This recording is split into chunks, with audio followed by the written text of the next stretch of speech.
එතකොට මෙහෙට දැන් මේ දැන් තියෙන තත්ත්වය හැටියට මොන වගේ දේවල්ද මේ කට්ටියට අවශ්‍ය වෙන්නේ මේ සහනාධාර වගේ විදියට මොනවා හරි ඒ කියන්නේ ගෙවල් සමහරගේ සම්පූර්ණයෙන්ම ගිහිල්ලා තියෙන්නේ ජනජීවිතේ අවුල් වෙලාම තියෙන්නේ. එතකොට මේගොල්ලොන්ට දැනට අත්‍යවශ්‍ය මොනවද තියෙන්නේ ජලය හරි මොනවා හරි ගමේ මිනිසුන්ට අත්‍යවශ්‍යම කිව්වොත් මේ ගමට දැන් කරන්ට් එක නැහැ. කරන්ට් එක නැහැ. වතුර නැහැ. වතුර ගන්න තිබ්බ ප්‍රධාන නලවල් ඔක්කොම වැහිලා. මේ තමයි අපේ ප්‍රධාන ඇල. මෙතන මේ ඇල සම්පූර්ණ වැහිලානේ. දැන් මිනිසුන්ට නාන කරන්න ඕක භාවිතා කරේ.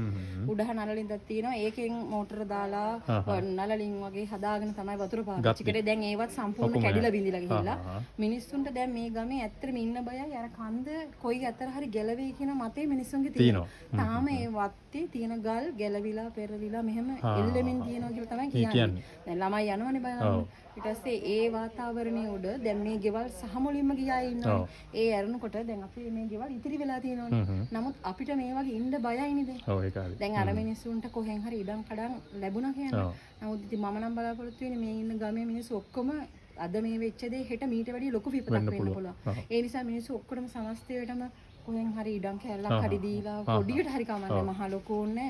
වර්චස් පහ වගේ හරි කමන්නේ හැම කෙනාටම ඒ කියන්නේ හැමෝම දැන් මේ වෙලාවේ අවතෙන් වෙලා ඉන්නේ. දැන් අපිට මේ දේවල් තිබුණට අපි බේරුණාට මේකේ තියෙන දේ අද අපි කනවා. මේක ඉවරුනහම අපිට දෙයක් නැහැ. ඒ නිසා මිනිස්සු දැන් ගොඩක් දුරට ඉතින් මම ඉල්ලන්නේ මේ මුළු ගමටම මොන හරි ඔක්කොටම එක හා සමානව දැන් සමහර මිනිස්සුන්ට දැන් අපේ ගෙදර මෙහි ෆස්ට් එකට මෙහෙන්නේ නාය ගියේ. ඒ එනකොට මේ පැත්තේ අය හිතුවේ අපි ඔක්කොම නායට ගිහිල්ලා අපි ඉවරයි කියලා. එයාලා දෙහුවේ පන්සලට.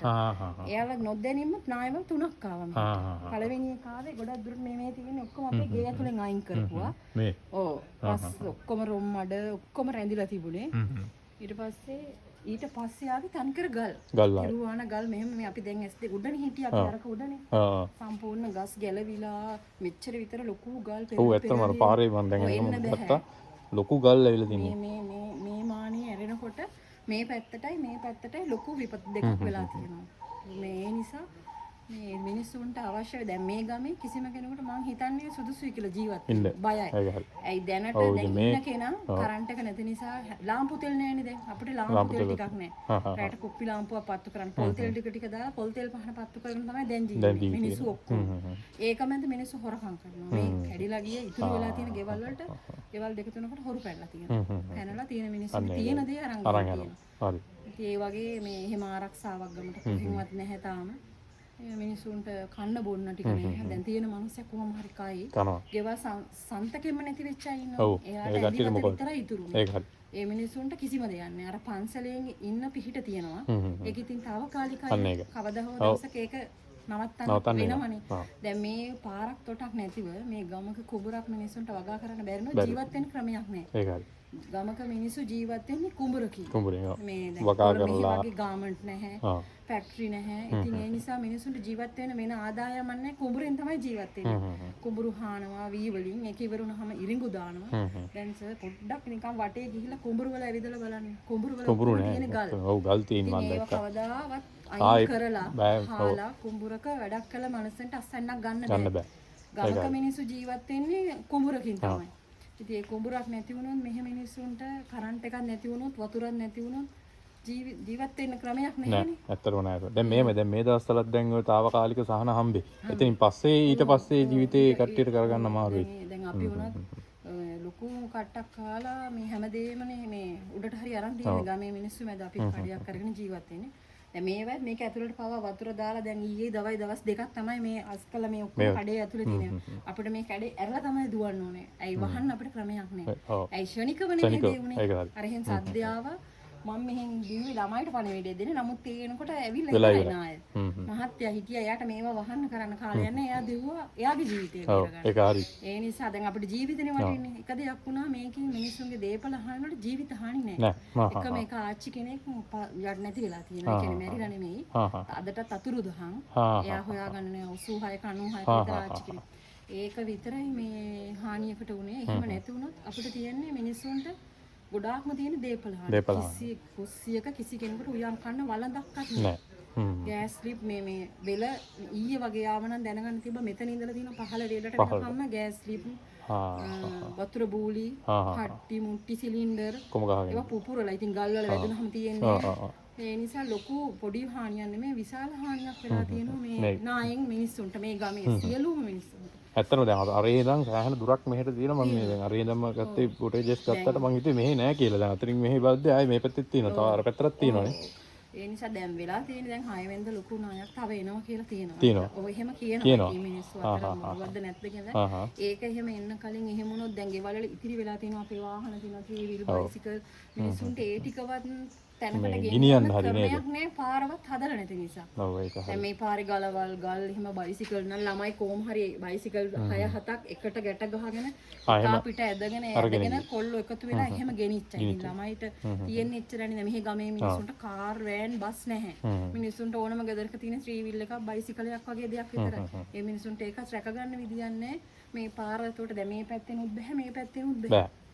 දැන් මේ වෙනකන් තාම ඩෝස එකක්වත් ඇවිල්ලා එහෙම මේකක් උනේ නැහැ මේ කිසිම කෙනෙක් මම දැන් දන්න විදිහ නාය ගිගදා ඉඳලා අපි මේ හිටියේ නාය යන දවස් එළි වෙනකන් අපි හිටියේ උඩ කිසිම කෙනෙක් කිසිම බලධාරියෙක් ඇවිල්ලා බලලා බොන්න මිනිසුන්ට වතුර නැහැ අද වෙනකොට අපි මොනවා ටැංකියේ වතුර මේකේ ඕකෙන් බීලා අපි ඉන්නේ ඒකත් ඉවර වුණායින් පස්සේ ඒකත් ඉවර වුණාට පස්සේ මිනිසුන්ට බොන්න වතුර ටිකක් නැහැ කරන්ට් එක නැහැ ඔය තියෙන ප්‍රධාන ලයින් ටික තමයි ඔය පාර දිගේම වැටලා තියෙන්නේ. අතනින් ඉඳලම අතන්ට පටන් ගත්තාම ලයිට් කණු 6ක් විතර පෙරලිලා තියෙනවා. කිසිම කෙනෙක් ඇවිල්ලා බලලා යනවා මැටි සමහරවිට ඉතින් විසඳුමක් නැහැ. හදලා කරලා මිනිස්සු දැන් මිනිස්සුනේ ජීවත් වෙන්නේ. මූලික විදියට මේකේ පාර හරි පොඩ්ඩක් මේ වුණා නම් මේ තියෙන දේපල අපේ මේ ඒ ටික හරි අරගෙන යන්න නේද? මේ තියෙන්නේ මේකේ තියෙන සුළු දෙයක් දැන් අපි මේකේ තියෙනකන් ගිහින් අපිත් කනවා පන්සලකට නොගිහින් මේක ඉවර වුණාම අපිටත් යන්න වෙනවා තවත් යනවා. අනිවාර්යයෙන්. ඉතින් අපිට වාහනයක් කරා මේ බඩු මුට්ටු ටික අරගෙන කොහෙට හරි යන්න තිබුණා නම් එතනත් අපිට පොඩ්ඩක් හරි ගැලපෙනවා දැන් ඇත්තටම මේ ගමේ මිනිස්සු කොටු වෙලා වගේ ඉන්නේ මේ වෙලාවේ කරගන්න දෙයක් නැහැ. ඒක මැද රැට හොරු පනිනවා. ඔව්. අන්න ඒකට ආරක්ෂා කරගන්නත් ඕනි.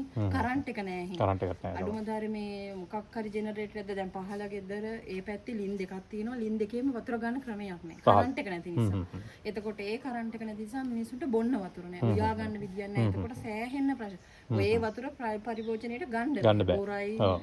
ගන්න බැහැනේ. හරි දැන් මේ තියෙන තත්ත්වය හැටියට මේ වතුර සුදුසු තත්ත්වය තමයි ඇත්තේ මේ ගන්න බෑ කොහොමත් ඇවිල්ලා ගන්න සුදුසු තැනක් නැහැ. ඉඩක් හාර ගන්න බෑ. හැරුවොත් දැන් එන්නේ තනිකර ගල් මතුවෙන්නේ. ඒ නිසා වතුර නැහැ. මිනිසුන්ට කරන්ට් එක නැහැ. කිසිම ඉඩමක මං හිතන්නේ ජීවත් වෙන්න පුළුවන් පරිසරයක් තියෙන කියලා. මෙතනින් එහාට තියෙන ගෙවල් 4-5ක දැන් මේ ගෙවන අදුදේ සේදුවා.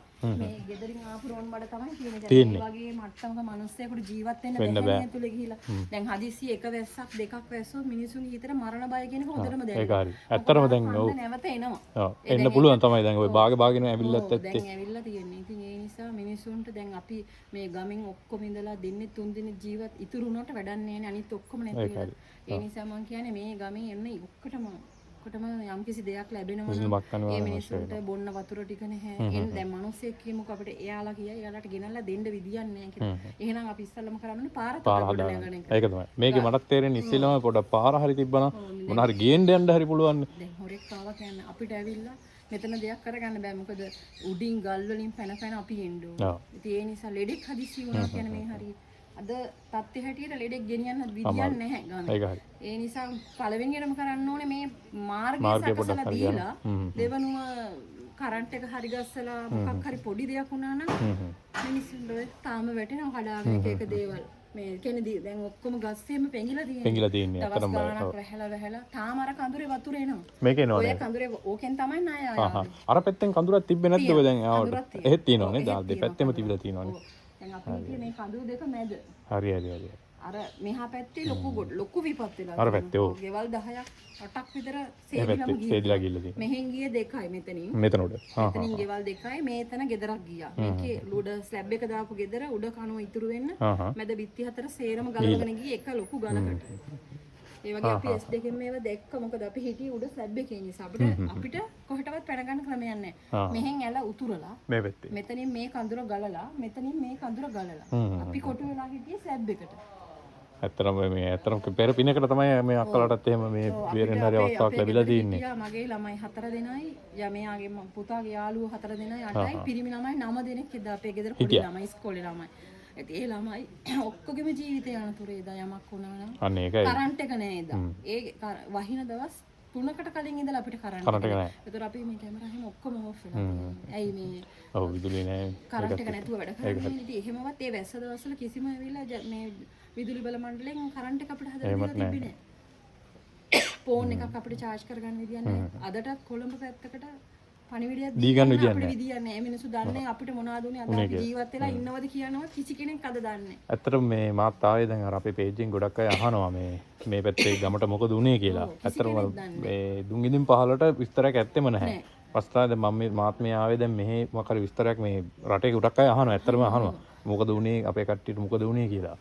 ඇත්තටම ඇන්ටි බොහොම ස්තුතියි මේ විස්තරය අපිට ලබා දුන්නාට. මේකට අපිට පුළුවන් උපරිමයෙන් අපි සපෝට් එකක් දෙනවා. ඒකයි අපි අදාළ බලධාරීන්ටත් කියන්නේ මූලිකව මේ පාරේ මේගොල්ලන්ට යන මාර්ගය පොඩ්ඩක් හදලා දීලා ඒ ටික අන්න ඒකයි. දැන් 6 වෙනිදා අපි දන්නේ නැහැ ඉතින් මිනිස්සුන්ගේ කට කතාද ඇත්ත වෙන දෙයක්ද කියන අපි දන්නේ නැහැ. නමුත් 6 වෙනිදා එනවා කියනවා ලොකු නායක්. මේ කන්දම එනවා කියලා කියනවා. ඉතින් ඒ එන්න කලින් අපේ මිනිස්සුන්ට පාර හදලා දුන්නා නම් අපිට තියෙන අපේ තියෙන වටිනා කියන දේ හරි අපිට අයින් කරගන්න පුළුවන්. දැන් ජීවිත ටික බේරුණු නිසා මිනිස්සුන්ට ඉතුරු වෙලා තියෙන අටලොස්ස කවුරුත් කැමති නේ එකතු අනිවාර්යයෙන්. නෑ ඉතින් අපි අමාරුවෙන් හම්බ කරගත්ත දේවල්නේ. ඒ ටික හරි අපිට ගන්න අවස්ථාවක් තියෙනවා ලොකු දෙයක් කියන එක. ඉන්නේ කොළඹ. ඉතින් අද වෙනකන් එයාට අපිට කතා කරලා පණිවිඩ දී ගන්න බෑ. විදියන්නේ අපි මෙහෙම අද හොඳට ඉන්න පුතා ඔයා බය වෙන්න එපා කියලා තේ ෆෝන් එකක්වත් වැඩ කරන්නේ නැහැ. ෆෝන් චාර්ජර් කරලා නැහැ. ළමයි එළි වෙනකන් රැයට අඬනවා. ලාම්පු දෙල් ටිකක් නැහැ. කුප්පියක් පත්තු කරගන්න. ඒ වගේ මේ ගමේ ඉන්න මුළු ගමම පීඩා විඳිනවා. කිසිම සහනයක් නැහැ යාට. පන්සලෙන් කෑම බීම ටික දෙනවා. හාමුදුරුවන්ගේ පැත්තෙන් ඒ මිනිස්සුන්ට හවසට තේ ටික දෙනවා. මේ ආරක්ෂාව හැමදේම දීලා තියෙනවා. ඉතින් ඒක හැමදාටම වෙන්නේ නැහැ. හාමුදුරුවන්ටත් පුළුවන් සීමාවක් තියෙනවා. ඉතින් එහාට අමාරු වෙනවනේ. ඒ නිසා මේ මං ඉහළ බලධාරිකෙන් ඉල්ලන්නේ අපිට ඉස්සල්ලාම පාර ශනිකවම දැන් මේ අද මේක කියලා මාසෙකින් මෙහෙට කට්ටිය ඇවිල්ලා බලන්න වැඩක් නැහැ. මිනිස්සුන්ගේ ශ්‍රමයෙන් පුළුවන් විදියට යලා පුළුවන් දේ කරගන්නවා. ඊළඟ නායකයා ඇවිල්ලා මේ තියෙන ඉතුරු දේපල ටිකත් විනාශ වෙලා යන්න කලින් කවුරු හරි මැදිහත් වෙලා මේ ටික ක්ලියර් කරලා දුන්නොත් හොඳයි අපිට. හරි ආන්ටි බොහොම ස්තුතියි. ඇත්තරම හරිම කේන්ද්‍රජනක සිදුවීමක් තමයි මේ උල්පතගම කන්ද ගැටි උල්පතගම. මේක ඇත්තට මුළු ගමම වගේ ගිහිල්ලා තියෙන්නේ. මගේ දැන් වීඩියෝ ෆුටේජස් වල තියෙනවා අර ලොකු ගල් ලෙවල් මෙන්ටි විස්තර කරා වගේ. අදාළ බලධාරීන්ට අපි කියන්නේ පුළුවන් තරම් සපෝට් එක දෙන්න. ඒ වගේ මගේ ඉන්න සෝෂල් මීඩියා කට්ටියට කියන්නේ ඕගොල්ලොත් ඇවිල්ලා මේවට සපෝට් එකක් දෙන්න. අපි මේ මිනිස්සු ආපහු නැගී සිටින්න ඕනි. හරියට එහෙනම් බොහොම ස්තුතියි. මේ අපි පුළුවන් විදිහට උපරිම දායකත්වයක් ලබා දෙනවා. මේ